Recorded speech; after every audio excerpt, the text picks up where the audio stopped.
va enfin pouvoir commencer. Bonjour à tous et merci d'être là. Ça fait plaisir de vous voir en présentiel. Merci à Arnaud Roland d'avoir accepté notre invitation et merci à tous les auditeurs sur Facebook qui nous suivent. Bonjour à tous, moi je vais vous présenter le déroulé de la conférence.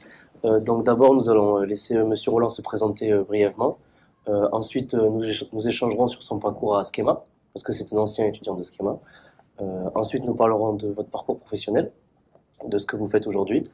Et enfin nous terminerons par les questions du public. Donc préparez vos questions et à la fin si vous en avez, n'hésitez pas. On vous laisse vous présenter. Parfait. Écoutez, merci beaucoup pour votre invitation. Merci à vous. Je suis ravi d'être ici. Et bonjour à ceux qui nous suivent en ligne.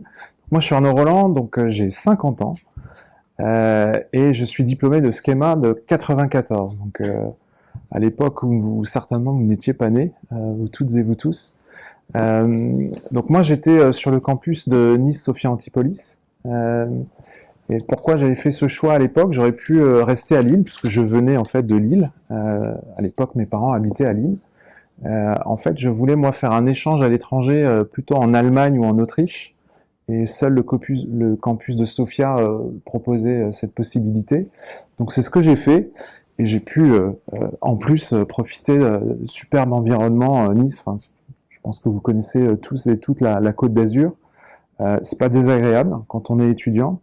Donc voilà, j'ai passé 3 belles années là-bas, dont une année donc en Autriche, parce qu'à l'époque je parlais couramment allemand. Alors, je vous rassure, j'ai tout oublié depuis, puisque dans le monde du business, forcément, tout le monde parle anglais. Très peu de gens parlent allemand. Même moi, j'ai des collègues allemands aujourd'hui qui parlent tous anglais. Donc voilà, l'anglais c'est définitivement imposé. Donc c'est très bien intellectuellement de parler allemand, évidemment, c'est une langue très formatrice, mais malheureusement, comme on ne l'utilise pas dans le monde professionnel, ou de moins en moins, on perd malheureusement très très vite les choses. Donc voilà, donc que vous dire de plus sur Schema? Moi, j'ai adoré cette expérience, j'ai apprécié cette école, j'ai rencontré plein de gens formidables là-bas, j'ai gardé des amis de Schema.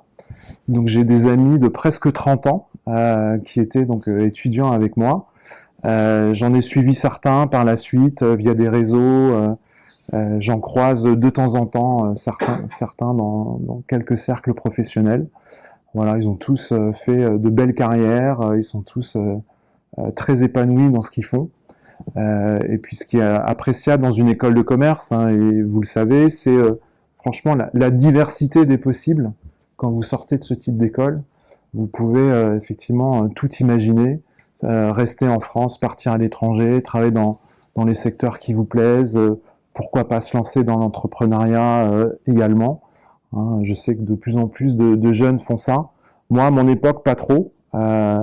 C'était pas encore l'époque d'Internet. Enfin, je sais pas si vous imaginez les choses. En 94, il n'y avait pas d'Internet. Donc c'est un monde totalement inimaginable. Voilà, donc ravi d'être ici, et puis pas non plus prendre la parole trop longtemps. On est aussi là pour répondre à vos questions, et notamment la RSE qui est mon métier d'aujourd'hui. Voilà. Merci, c'est toujours intéressant d'avoir un retour d'un ancien étudiant de Schema. On va très vite débuter la deuxième partie de la conférence. Oui. On va un petit peu donc, réévoquer ce parcours à Schema, mais aussi aborder vos carrières, vos multiples postes au sein de CCEP.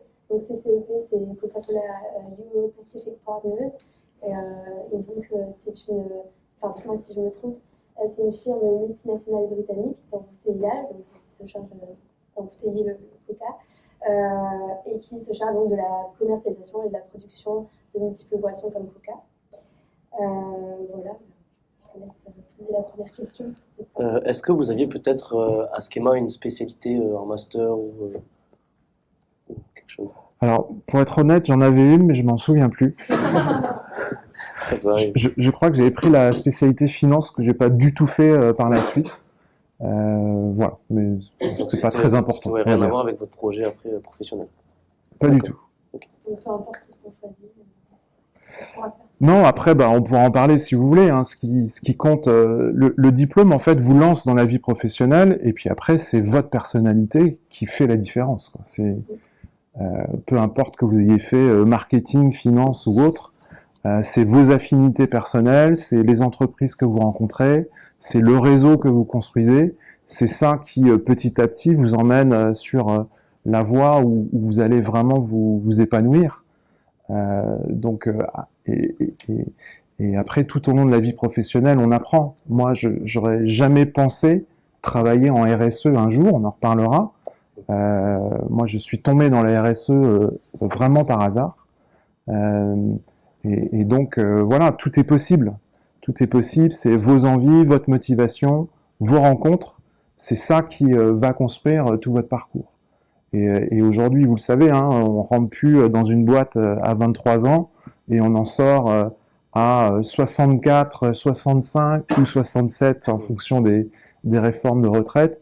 Aujourd'hui, ça fonctionne plus du tout comme ça. C'est-à-dire que vous allez connaître plusieurs entreprises, plusieurs parcours, vous allez créer des boîtes, vous allez échouer, en recréer d'autres. Je vous souhaite tout le succès dans tout ce que vous allez entreprendre. Donc on n'est plus sur des parcours linéaires aujourd'hui. Donc c'est pour ça que la motivation, la personnalité, l'envie de faire bouger les choses, c'est ça en fait qui va être votre moteur. Et est-ce que vous vous rappelez quelle association vous aviez intégrée à ce moment-là? Je ne sais pas s'il y avait une vie associative précédente. Je crois que j'avais fait partie du bureau des élèves pendant un temps. J'avais organisé des soirées festives. Je crois que mon plus grand fait d'armes à l'époque, c'était d'avoir privatisé une boîte à Nice, une boîte de nuit, pour faire la soirée annuelle avec plus de 600 personnes. Donc c'était chouette. Ouais, c'était sympa. Bon, maintenant, on va peut-être parler donc de CCEP, donc de là où vous travaillez aujourd'hui. On voulait savoir comment vous êtes rentré dans cette entreprise et au début, pourquoi vous avez commencé. Alors, moi, ça fait très longtemps que je travaille chez Coca-Cola, ça fait 21 ans. Mais j'ai fait 2 boîtes auparavant. En fait, moi, ma première entreprise, c'était Carrefour. Je suis rentré dans la grande distribution, donc juste après mon diplôme à Schema. Pourquoi la grande distribution? Parce que moi, je voulais faire du terrain. J'en avais un peu marre des cours théoriques, etc. Après 5 ans d'études, voilà. Donc, je voulais voir un peu la vraie vie. Et donc, la grande distribution offrait des carrières assez rapides, où vous démarrez vraiment par des expériences très pratiques en magasin, où vous êtes très vite responsable de grosses équipes. Donc, c'est du management au quotidien, c'est très opérationnel. Et donc, moi, c'est voilà, je voulais tester ça, en tout cas. Alors, je ne suis pas resté très longtemps, puisque du coup, je n'y ai pas trouvé ma vocation, hein. J'ai d'autres collègues de l'école qui, eux, sont rentrés dans la distribution, qui l'ont jamais quitté, et qui maintenant ont des très belles fonctions. Moi, j'ai quitté la distribution au bout de 2 ans, parce que pour rejoindre une petite entreprise qui m'intéressait beaucoup, qui faisait en fait de l'analyse de données de sortie caisse. Hein, vous savez, aujourd'hui, on sait tout mesurer. C'est-à-dire tout ce que les gens achètent dans tous les magasins de France, on a la lecture quasiment en temps réel de tout ce qui se passe. Hein, quand on lance un nouveau produit, quand on fait telle promotion, quand on baisse un prix, quand on fait une pub à la télé, tout est mesuré. Donc, et ces outils-là n'ont cessé de progresser. Donc moi, j'ai fait ça pendant 4 ans. Et c'est avec cette expertise-là que je suis rentré chez Coca-Cola, qui cherchait en fait des business analysts. Un business analyst, c'est quoi? C'est des gens qui vont tous les jours étudier tout ce qui se passe au niveau du business, étudier enseigne par enseigne, client par client, produit par produit, qui va conseiller les chefs de marque sur les niveaux de performance. C'est aussi beaucoup toutes les études consommateurs qu'on peut faire pour analyser pourquoi les gens achètent tel produit et pas tel autre, qu'est-ce qui les fait switcher quand ils sont fidèles à une marque, etc. Donc si un jour vous faites du marketing, vous allez de toute façon manipuler ces datas tous les jours, parce que tout, encore une fois, dans le business aujourd'hui, tout se mesure, et tout ce qui ne se mesure pas, hélas, a tendance à être parfois un peu mis de côté.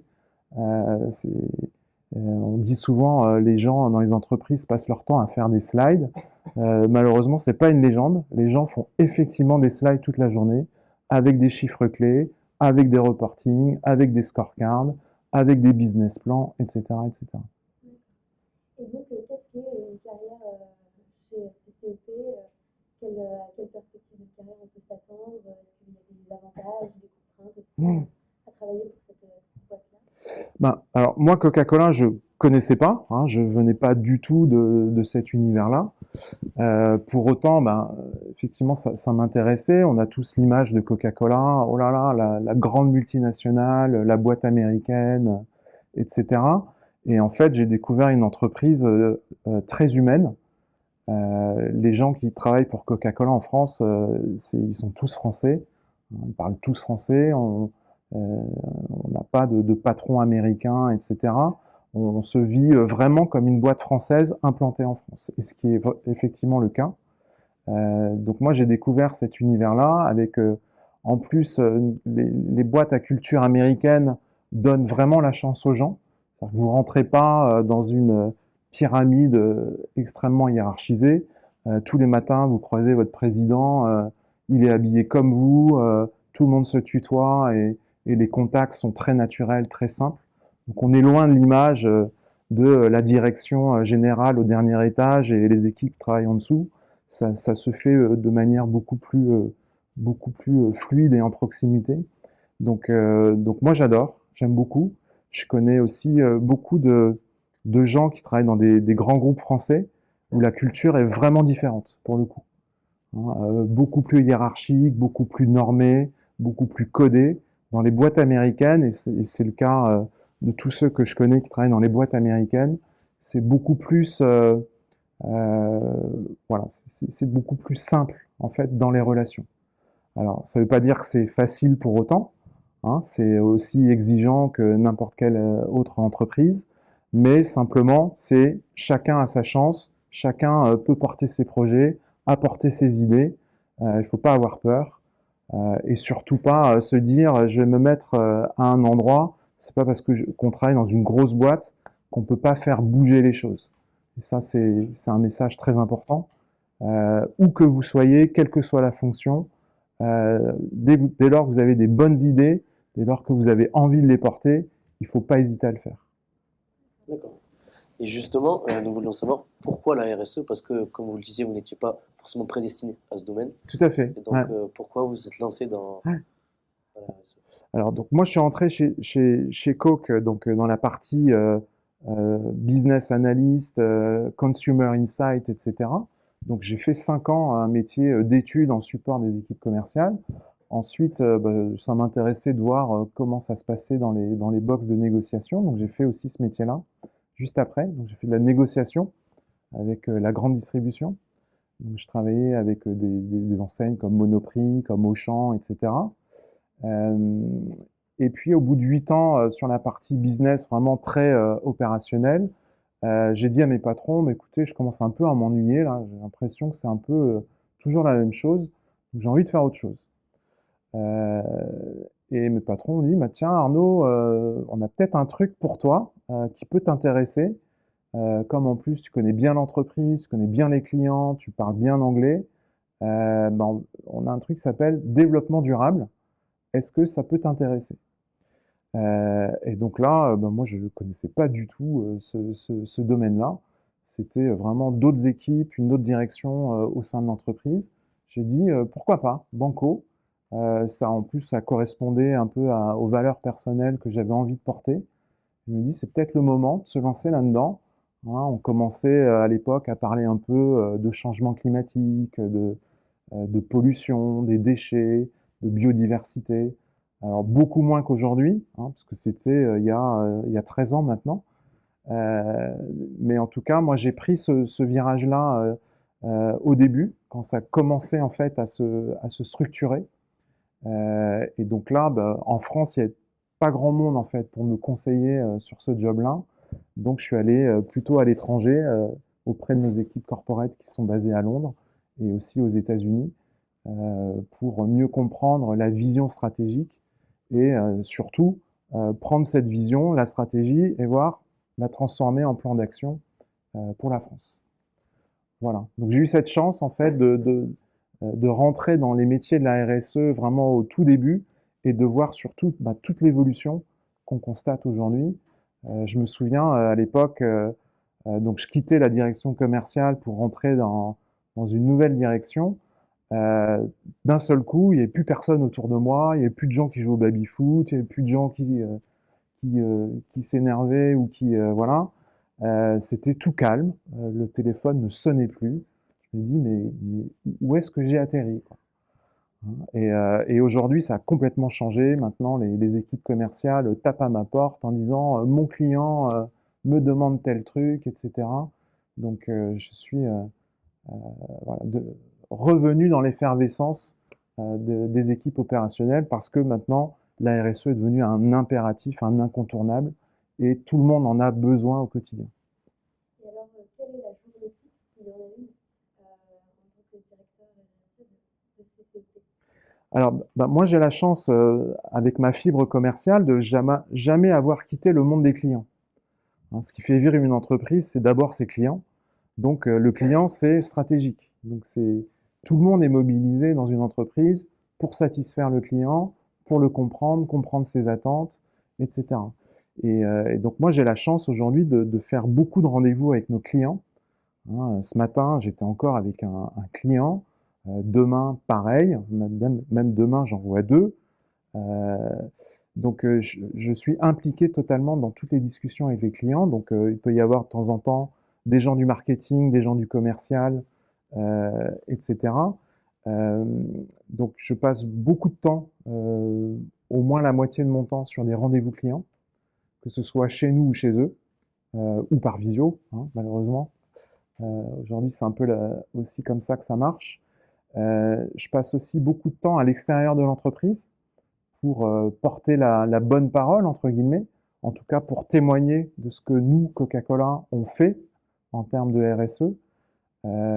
J'ai la chance d'avoir un peu d'expérience dans ce métier, donc avec mon réseau, je suis volontiers voilà, invité à des conférences, comme un peu ici aujourd'hui, avec des publics ou non, avec des gens en ligne ou non, avec des journalistes.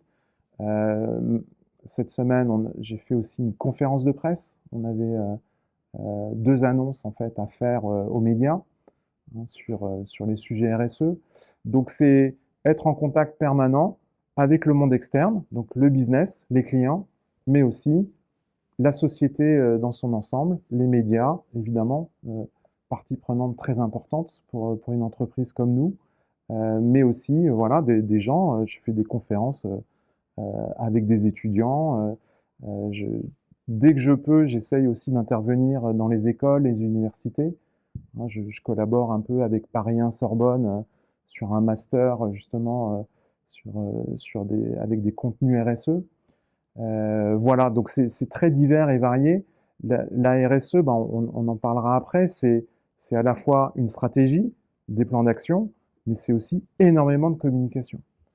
Pourquoi? Parce que c'est des sujets complexes qui intéressent beaucoup de gens, très divers, et qu'il faut en permanence expliquer pour que les gens comprennent un peu mieux quels sont les enjeux, pourquoi dans certains moments on ne peut pas aller plus vite que ce qu'on le fait aujourd'hui, à d'autres moments pour expliquer pourquoi la transformation dont tout le monde parle, oui elle est en route, oui elle accélère, mais il y a aussi beaucoup d'obstacles sur la route, donc c'est important d'expliquer aussi pourquoi de temps en temps on a du mal à progresser.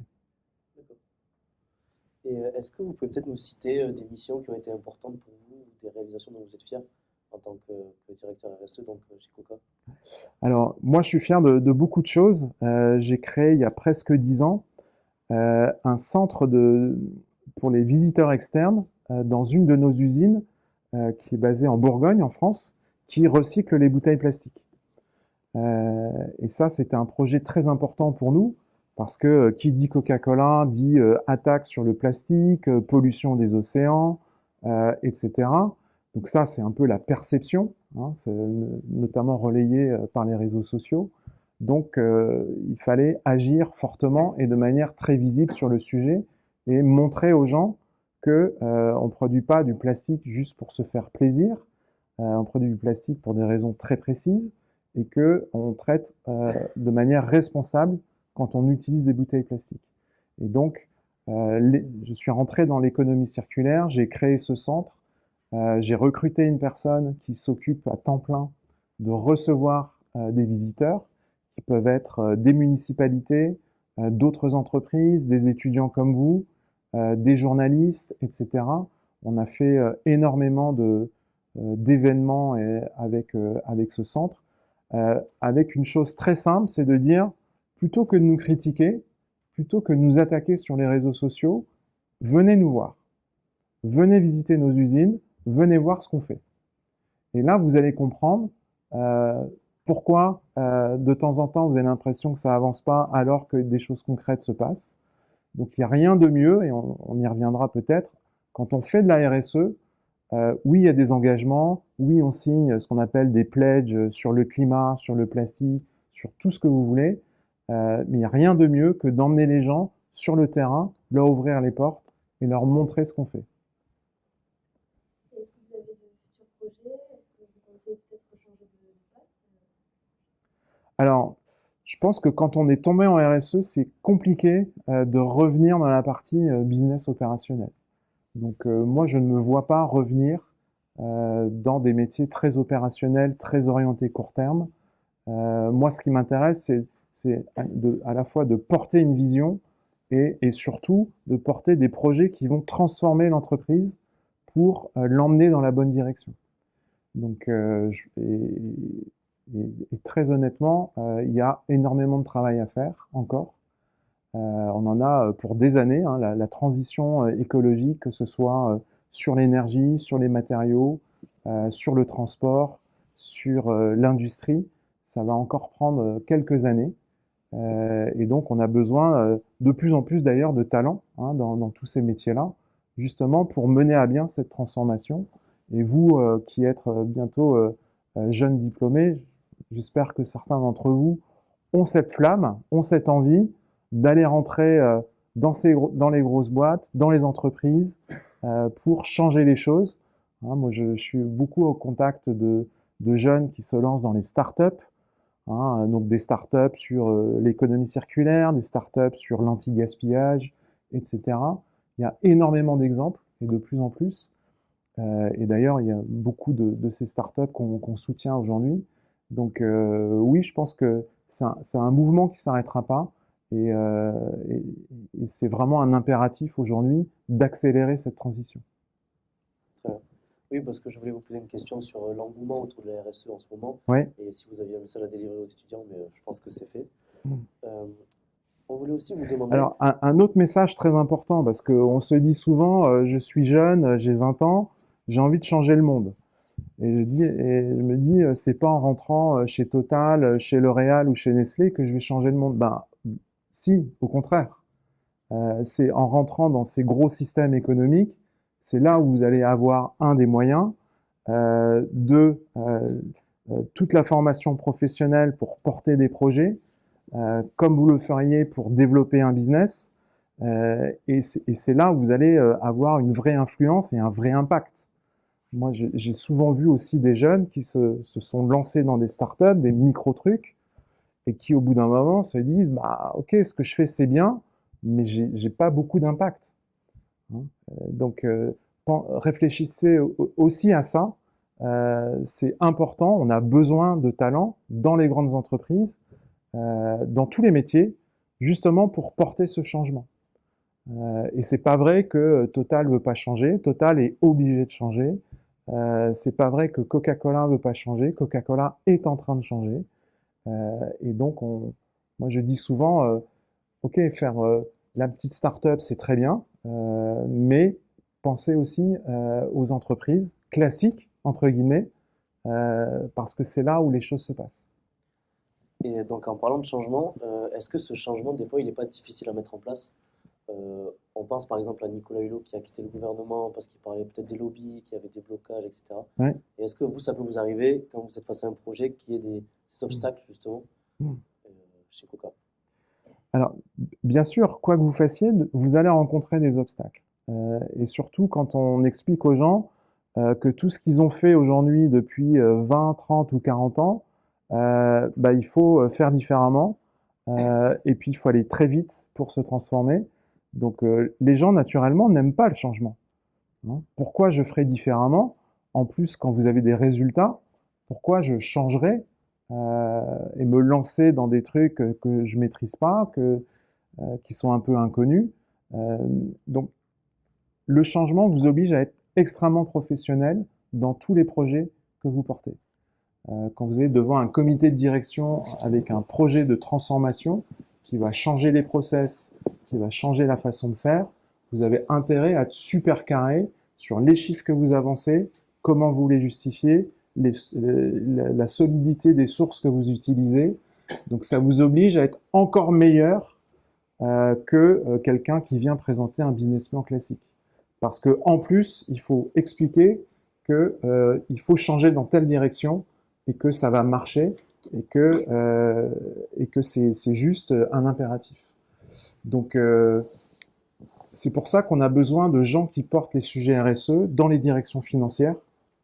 Moi, je travaille beaucoup avec les gens de la finance parce qu'il faut tout rationaliser dans une entreprise. Vous n'arrivez pas comme ça devant votre patron en disant ah ben ce serait chouette, ce serait bien de. Ok, très bien, même si le projet est porteur de valeur, etc. S'il n'y a pas de rationnel derrière, ni économique, ni opérationnel, etc. Donc entourez-vous des experts compétents, des gens de la finance, des gens du marketing, lancez des études. On fait énormément d'études pour appuyer tous les projets qu'on lance, les projets d'innovation qui nous semblent pertinents d'un point de vue RSE, mais qui ont besoin d'avoir une base solide, rationnelle, pour engager ensuite la décision. Vous pensez qu'il faut vraiment prendre contact avec toutes les parties prenantes dans l'entreprise Exactement, exactement. Et l'enjeu de la RSE, c'est l'enjeu de la transformation globale. C'est pas juste la direction RSE d'une entreprise qui va porter le changement. Si le changement il n'est pas porté par la direction financière, la direction marketing, la direction commerciale et la direction générale, ça ne peut pas marcher. Donc il faut embarquer tout le monde et convaincre. Donc oui, il y a des obstacles, mais souvenez-vous, il y a 15 ans, celui qui roulait en voiture électrique, tout le monde se foutait de lui, quoi. C'est qu'est-ce que tu fous avec ta voiture électrique, ça sert à quoi? Sauf que, ben voilà, 15 ans après, on en voit de plus en plus et dans 10 ans, ce sera la norme. Donc, toutes ces phases de changement, elles ont démarré un temps 1. Il faut des visionnaires, il faut des gens qui ont le courage d'y aller, qui ont cette conviction-là et surtout qui sont capables de convaincre les autres. Et parmi ces obstacles, il y a bien évidemment le greenwashing. Ouais. Selon vous, comment on peut lutter contre ce fléau? Alors, il y a en ce moment, beaucoup de greenwashing autour du climat. Vous voyez dans les publicités, etc. Tout le monde veut être neutre en carbone. Donc, le législateur a sorti son sifflet en disant oh là là, ça suffit. Vous pouvez pas dire, vous, en tant qu'entreprise, en tant que produit, en tant que n'importe quoi, vous êtes neutre en carbone. La neutralité carbone, c'est un sujet sérieux, c'est un sujet mondial. C'est-à-dire que si personne peut être neutre en carbone dans son coin et le reste de la planète continuer d'émettre des gaz à effet de serre. Donc, le législateur est là pour encadrer les choses. Et donc, c'est aussi ma responsabilité en tant que RSE de rappeler ça aux gens du marketing qui viennent me voir en disant bah, tiens, j'ai tel nouveau produit, j'aimerais bien l'année prochaine dire que je suis neutre en carbone. Ok, mais non, ça ne va pas marcher comme ça. Donc, le greenwashing, c'est une lutte permanente. Donc, notamment auprès des gens du marketing, je m'excuse s'il y en a certains parmi vous qui sont dans cette branche-là, parce que les gens ont tendance à faire des raccourcis et qui, du coup, deviennent des non-sens et sont déconnectés, en fait, de la réalité. Il n'y a rien de mieux que d'emmener un marketeur, par exemple, dans une forêt, en lui disant, bah voilà, moi je vais t'expliquer comment ça marche la compensation carbone. Et qui discute avec un expert de l'ONF qui lui explique qu'il ne suffit pas juste d'acheter des arbres ou d'en planter quelques-uns pour être neutre en carbone, c'est un peu plus complexe que ça. Donc la meilleure façon de lutter contre le greenwashing, c'est de ramener les gens sur le réel. Merci beaucoup. Donc peut-être pour reprendre l'actualité maintenant, une question sur la crise donc, du coronavirus. Est-ce que cette crise a changé votre manière de travailler, on l'imagine, mais est-ce qu'elle a aussi créé de nouveaux défis pour le futur chez Coca en termes de RSE? Alors le grand défi en fait de la crise qu'on a traversée, c'est le défi du télétravail. C'est le défi de la fidélité et de l'attachement à l'entreprise. Quand nous on est 2600 collaborateurs Coca-Cola en France, on est 600 dans notre siège social. Sur les 600 employés à notre siège, il y en a peut-être 200 qu'on n'a jamais revus depuis 1 an, en tout cas physiquement. Donc ce sont que des contacts par visio, etc. Donc ça, c'est un vrai enjeu pour tous les managers, c'est de comment je réussis à garder mon équipe motivée, impliquée, alors que les gens sont 5 jours sur 5 à la maison. Donc les entreprises en ce moment ont beaucoup de mal depuis la rentrée à faire revenir les gens au bureau.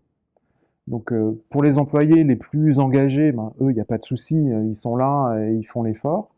Mais pour ceux qui sont peut-être un peu moins motivés ou engagés, là c'est un vrai défi. Et donc on s'achemine en post-crise vers un mode de travail qui devient hybride. Et on le vit tous, vous le vivez aussi en tant qu'étudiant. Ça va être un mélange de visio, de présentiel, etc.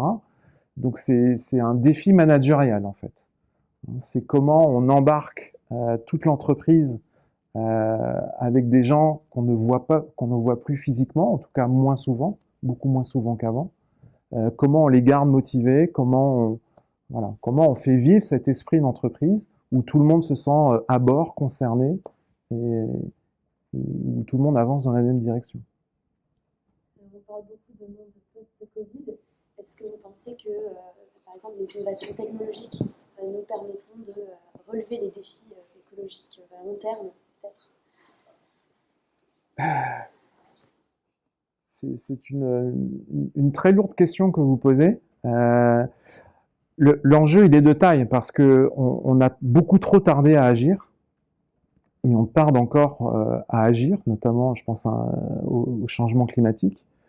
Ce que nous disent les scientifiques sur le changement climatique, c'est qu'on a 10 ans, pas plus, pour inverser les courbes de carbone. Si on n'arrive pas à inverser les courbes d'émissions de gaz à effet de serre, on rentre dans une situation qui va devenir totalement incontrôlable. En tout cas, on ne connaîtra pas les conséquences. Donc l'urgence, c'est ça. L'urgence, c'est décarboner et décarboner l'ensemble des secteurs économiques. Donc décarboner l'industrie, décarboner le transport, décarboner tous nos usages également. Donc est-ce que les changements technologiques vont suffire? J'espère. Nous, on va tester, par exemple, dès l'année prochaine, le premier camion à hydrogène. Aujourd'hui, il n'y en a pas. En France, les camions continuent à rouler au diesel tous les jours, assurent 80% du transport de marchandises en France pour faire fonctionner toute l'économie. Donc, les camions à hydrogène, ils vont arriver. Les camions électriques, ils vont aussi arriver. Mais il faut que ça aille un peu plus vite. Vous avez vu hier le président de la République qui a annoncé un plan à 30 milliards, justement, pour booster tous ces secteurs économiques. Donc oui, les solutions, elles sont là. La voiture électrique, on en voit de plus en plus, mais aujourd'hui, c'est 5% du parc automobile en France. Il faut qu'on arrive à presque 100% dans les 10-15 ans, si on veut vraiment tenir ces engagements de réduire drastiquement les émissions. Donc c'est plus qu'une question technologique, c'est une question de vitesse de changement qui est en jeu. Okay, merci. Alors pour une entreprise comme Coca, on imagine que le processus de production est très long et il y a énormément de parties prenantes. Et donc nous voulions savoir comment vous faisiez pour garantir une attitude responsable de la part de toutes les entreprises qui gravitent autour de Coca. Est-ce que vous fixez peut-être des règles ou des choses comme ça? Parler des fournisseurs, c'est Oui, ça? des fournisseurs et voilà. Ok. Vous avez raison, c'est un sujet clé. C'est-à-dire tout la chaîne amont d'approvisionnement des entreprises, c'est aussi ça l'enjeu, la décarbonation. Il suffit pas de décarboner ses véhicules, ses usines, ses bureaux, ses produits. Il faut décarboner les fournisseurs qui vous livrent les matières premières, etc. Donc nous, on a déjà totalement décarboné nos approvisionnements en énergie. Donc on est quasiment à 0 carbone là-dessus. Toute l'électricité qu'on utilise, c'est 100% vert, donc même pas nucléaire, c'est renouvelable, donc 0 CO2. On a cet enjeu effectivement avec nos fournisseurs de matières premières. Nous, on utilise beaucoup d'acier, d'aluminium, de verre. Donc l'enjeu, c'est d'aider ces industries-là aussi à aller plus vite. Et tous le font. Je veux dire, quand vous produisez du verre, l'enjeu du climat, c'est un vrai point de pression pour votre industrie, parce que si vous ne le faites pas, les gens vont switcher vers d'autres matériaux. Donc, ils sont engagés dans cette transition, mais là aussi, c'est une question de vitesse. C'est voilà, à quel rythme ils vont pouvoir aller pour décarboner. Par exemple, nous, on vend beaucoup de canettes. Une canette de Coca, c'est une canette en aluminium. Donc, on dépend aussi de la production d'aluminium en amont, qui est une industrie très énergivore. Donc, l'enjeu pour décarboner l'aluminium, c'est de passer au 100% énergie renouvelable dans leur process de production. Donc, ils sont engagés là-dedans, mais aujourd'hui, ils sont peut-être qu'à 20%. L'enjeu, c'est qu'ils arrivent à 100%, qu'ils utilisent aussi de l'hydrogène vert pour fabriquer de l'aluminium, et ça fait partie des plans d'investissement du gouvernement. Donc tout ce qui est production de matériaux, qui sert ensuite à fabriquer les produits, c'est vraiment là qu'il faut agir en priorité, et vite. Et de la même manière, CCEP couvre un large choix de territoires, de l'Europe à l'Asie. Ouais. Comment vous faites pour jongler entre les différentes juridictions qui varient presque d'un pays à l'autre? Après, chaque territoire étant différent, les équipes aussi locales sont différentes. Donc, même si vous avez une stratégie globale, chaque pays est maître un peu de son destin, quelque part. Donc, c'est plutôt comme ça que ça marche. Ça part vraiment du terrain, des réalités. La législation aussi est différente, le contexte est différent. Donc, c'est vraiment au niveau local que les plans d'action sont faits, en fait. Oui, parce que les enjeux sont peut-être différents que l'on soit en France ou en Indonésie. Complètement. Ouais, je ne sais pas si vous êtes déjà allé en Indonésie. Ça ressemble pas beaucoup à la France. Oui. Ouais.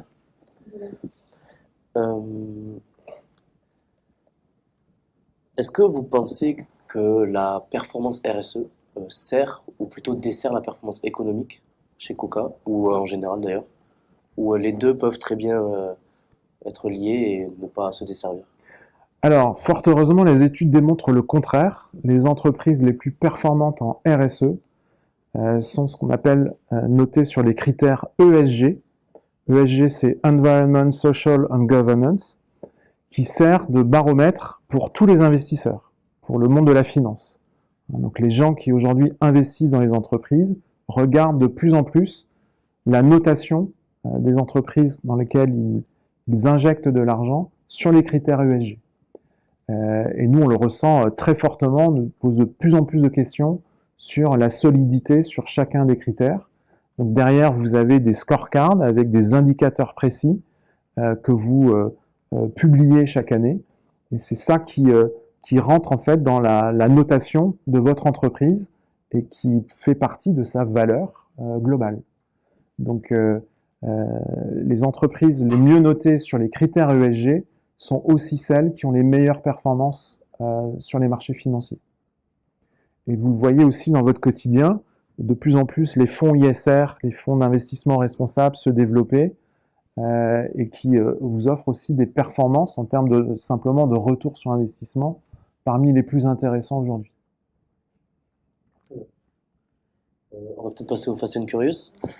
Donc, je rappelle les règles pour ceux qui ne connaissent pas. On va vous donner un choix, donc par exemple rouge ou noir, et vous Ouais. allez dire votre réponse en expliquant ou pas, c'est comme vous voulez. Voilà. Ok. Alors, On va plutôt... peut-être laisser la place aux questions aussi. Oui, oui, bien Après, sûr, bien sûr. ouais. Oui, non, c'est très rapide, c'est très rapide. Plutôt Coca zéro ou zéro déchet? Zéro déchet. Paris, Sofia, Lille. Paris. Alors, pour sauver la planète, est-ce que vous pensez qu'on passera plus par les innovations technologiques, on en parlait un petit peu tout à l'heure, ou par les politiques publiques? Innovation technologique. Alors, j'ai lu que vous étiez DJ à une Ah, c'est période. vrai, c'est vrai. Alors, plutôt DJ ou chef de rayon? Ah, DJ. Ours polaire ou banquise? Ah, c'est ours polaire. Donc, pour expliquer, l'ours polaire a longtemps été l'image de marque de Coca. Tout à fait. C'est pour ça que j'ai posé la question. Plutôt Fanta ou Sprite? Sprite. Bouteille ou canette? Bouteille. Nicolas Hulot ou Greta Thunberg? Nicolas Hulot. J'aime bien. Soft drink ou hard power? C'est une question qu'on voit en jeu politique. Soft drink. Plutôt télévision ou radio? Radio. Ok. Bon, mais maintenant on va passer aux questions du public. Donc si vous avez des questions dans la salle, n'hésitez pas. Je vais regarder sur Facebook les questions qu'on a. Les personnes live peuvent aussi poser des questions. Donc, surtout, n'hésitez pas. C'est toujours difficile de se lancer, mais Ouais. on est entre nous. Pour ouvrir, quand vous parliez du matière que vous recyclez, notamment de vos bouteilles, est-ce que c'est aussi le cas pour tout ce qui est bouteilles en verre, les canettes aussi? Et concrètement, à quel point est-ce que vous réutilisez tout le matériel que vous recyclez, ou bien est-ce qu'il est transféré autre part? Alors, très bonne. C'est un vrai. L'économie circulaire, c'est plutôt que de faire comme avant, j'achète des ressources, des matières, je les transforme en produits et puis après c'est recyclé ou pas, etc. Ça peut plus marcher sur le long terme. Donc il faut changer de modèle, changer de logique et rentrer véritablement dans l'économie circulaire, c'est-à-dire réutiliser tout ce qui a déjà été produit. Et donc récupérer tous les matériaux, quels que soient les objets. Et donc c'est ce qu'on fait avec nos emballages. Aujourd'hui, on a des bouteilles 100% plastique recyclé. Je regardais tout à l'heure cette bouteille, alors elle n'est pas de chez nous, elle est de chez Danone.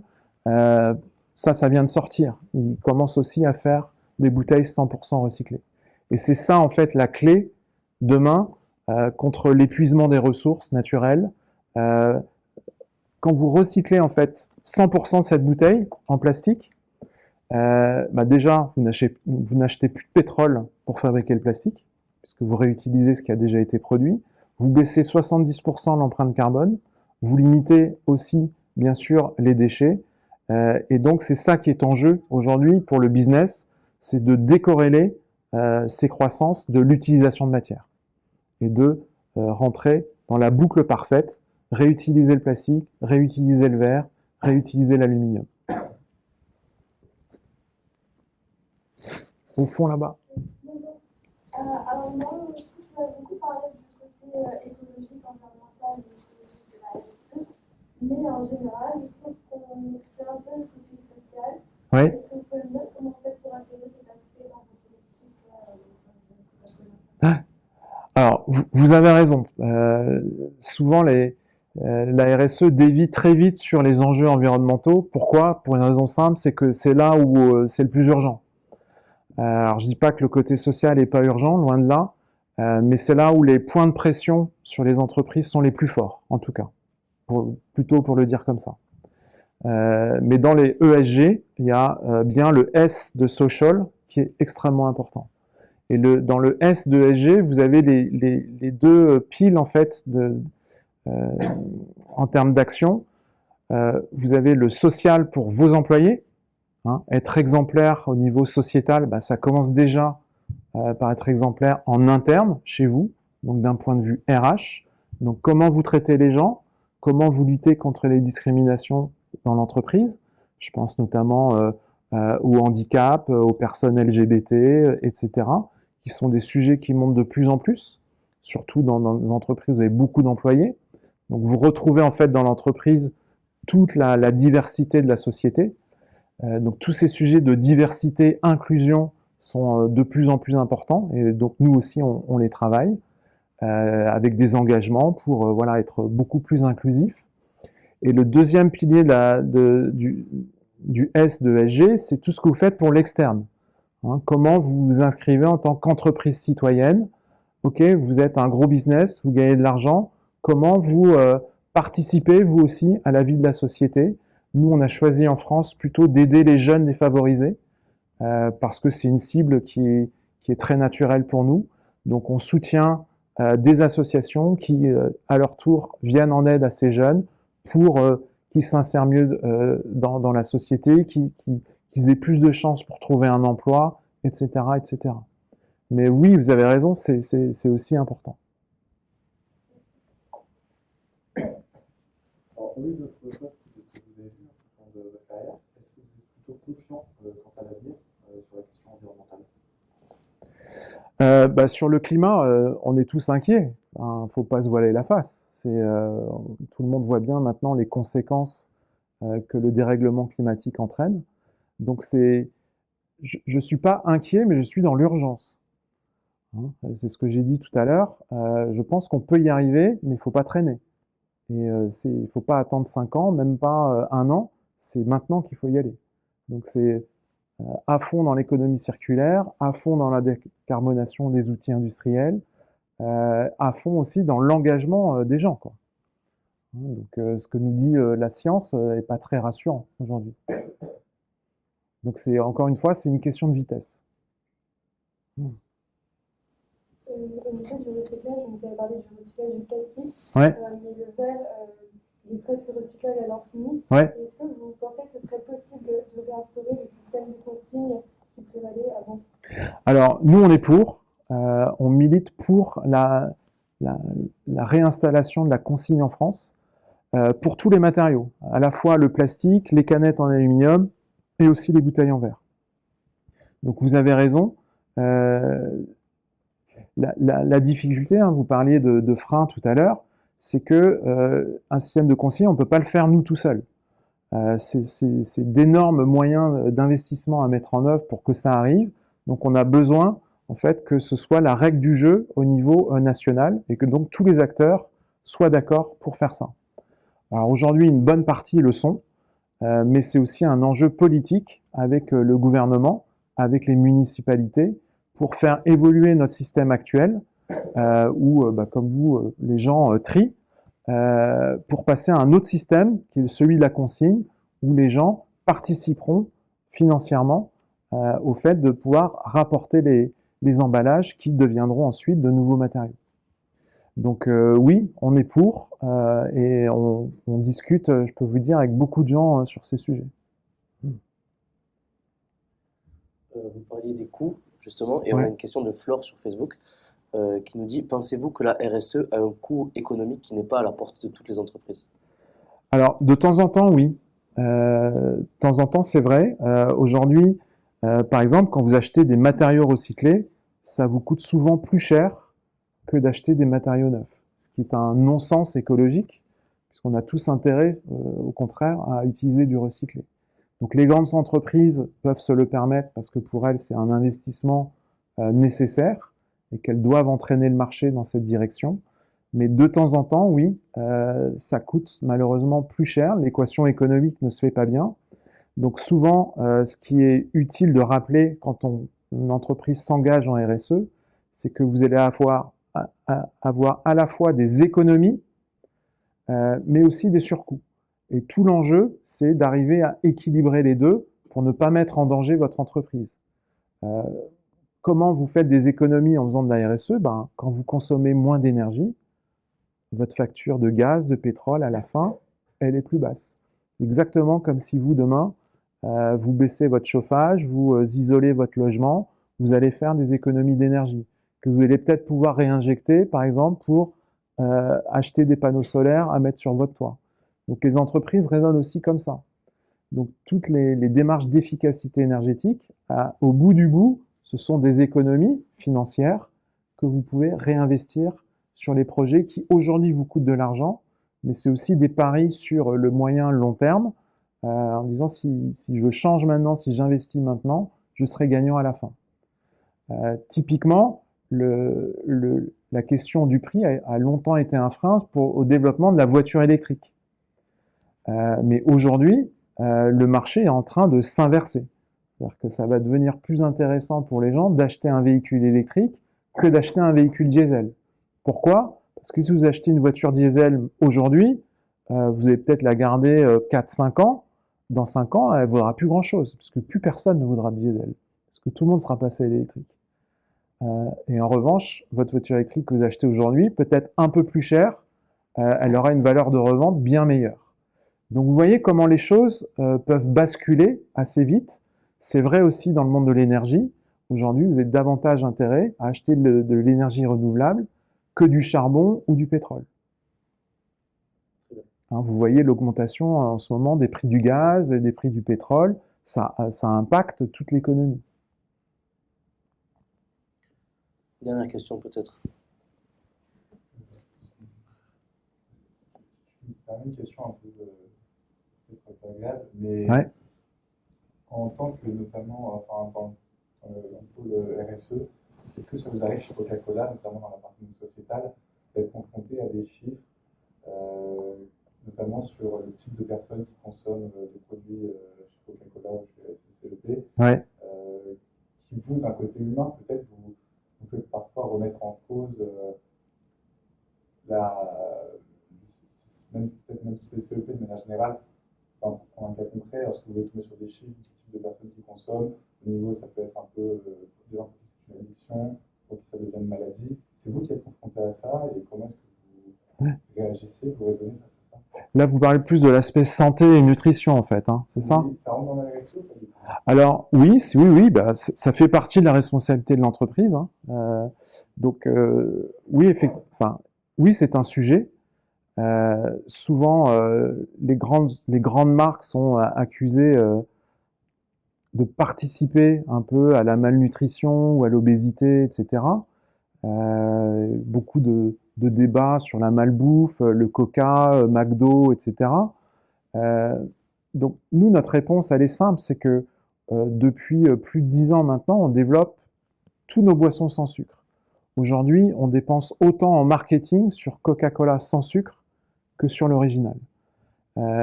Et ça, c'est notre meilleure réponse, puisque notre intérêt, finalement, c'est que les gens qui consomment trop de boissons sucrées aient autant de plaisir à basculer sur des boissons non sucrées. Hein, donc, et ça, il n'y a que nous qui pouvons le faire, vraiment inciter les gens via le marketing, via les publicités. Là, on vient de relancer Coca-Cola sans sucre en France, avec une promesse forte, c'est de dire, passer au sans sucre, c'est autant meilleur, aussi bon que le Coca original. Et on sait hein, qu'il y a une petite partie de nos consommateurs qui, oui, achètent trop de boissons sucrées et en consomment trop. Donc c'est un sujet. Et donc notre enjeu, c'est notamment d'aller cibler ces gens-là pour leur dire, vous consommez trop de sucre, donc soit vous achetez des plus petits formats pour modérer votre consommation, soit on vous propose, en gardant le même plaisir, de basculer sur le sans sucre. Donc ce qui compte, c'est de regarder sa responsabilité en face, et on a des chiffres, hein, comme vous dites, là-dessus, et d'avoir des plans d'action pour améliorer les choses. Bon, en tout cas, dernière question peut-être. Du coup, pour revenir là-dessus, moi j'ai une question peut-être un peu plus marketing. C'est quoi vraiment la différence entre Coca zéro et Coca sans sucre? Est-ce que c'est juste dans le nom? C'est le même. C'est la même chose. Ouais. Alors pourquoi on a changé de nom? Avant on l'appelait zéro et maintenant on l'appelle sans sucre. Parce que même en l'appelant zéro, encore une partie des gens croyaient qu'il y avait du sucre dedans. C'est les études conso qui nous ont dit ça. Donc on a été obligé d'être plus explicite en disant c'est pas juste zéro, c'est zéro sugar, sans sucre. Et aujourd'hui vous verrez, si vous allez, vous verrez tous les menus affichés, c'est systématiquement Coca-Cola sans sucre qui est mis en avant, jamais l'original. En tout cas, merci beaucoup, Monsieur Roland. pour cette conférence. Bah, de C'était rien, vraiment- c'était un plaisir. C'était vraiment très intéressant de vous recevoir et voilà, nous sommes très contents. Merci. Bah, merci à vous. Merci à Primeline aussi, Ouais. qui s'est occupé de l'audiovisuel et au public, bien évidemment. Ça Ouais. fait plaisir de vous voir. Ça fait du bien de vous voir, ouais, c'est vrai. Merci Ça beaucoup. faisait longtemps. Ouais. Et merci à toutes les personnes qui sont en live sur Facebook. Bonne soirée. Bonne soirée. Merci.